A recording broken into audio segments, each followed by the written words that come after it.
Mrs. Tianwei, ladies and gentlemen, good afternoon. My name is Alexandra Pozhidaeva. I come from Russia and I'm a master's student at School of Journalism and Communication at Peking University. When the viral outbreak descended upon Wuhan, I was here in China. I witnessed all the challenges the Chinese nation had to combat when it encountered the worst health crisis in a generation. When there was no vaccine, no information of its origin, and no instruction how to fight it. I was going to celebrate a spring festival in Wuhan with my friends from there, and I remember all the shock and confusion when all of a sudden I heard about the unknown dreadful pandemic. I also remember how all of mass media in China started to broadcast the rules of self-protection. I remember how anchors of CCTV and CGTN started to wear a mask during the broadcast to set an example for a whole nation. I remember how the living communities organized volunteer services of measuring the temperature, checking in the names of encounters, helping older members of community with buying some clothes, some stuff. I was here during the whole pandemic, but I wasn't afraid nor hesitated. The measures that were taken here in China were reassuring of a victory against COVID-19. In February, I took a part in Russia Today online school and had a chance to write an article about Chinese deliverymen that became the modern cavaliers, especially in Wuhan, where the city was on the lockdown.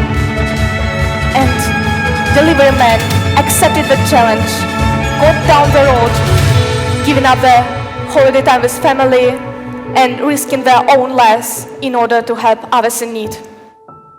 The courage and wisdom that was demonstrated by Wuhan residents and the whole Chinese nation is inspiring.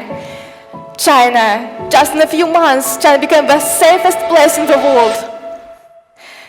On the national holidays, I finally went to Wuhan, and the city happened to be exactly as it was during my last visit a year ago.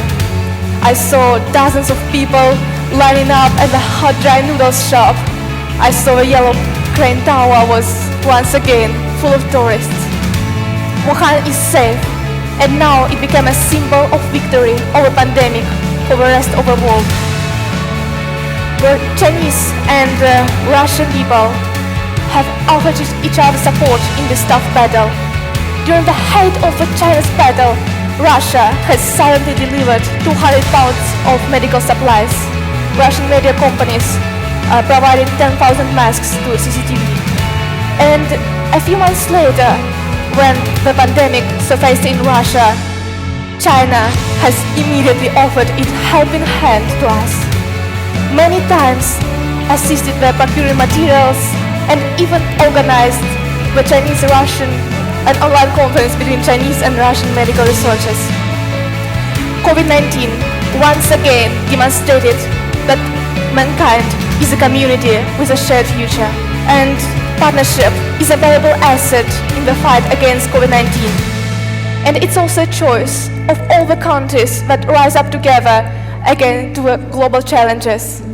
If we can fight together in the time of a crisis, we may actually find out the pandemic has deepened our relations and brought us together even more than ever.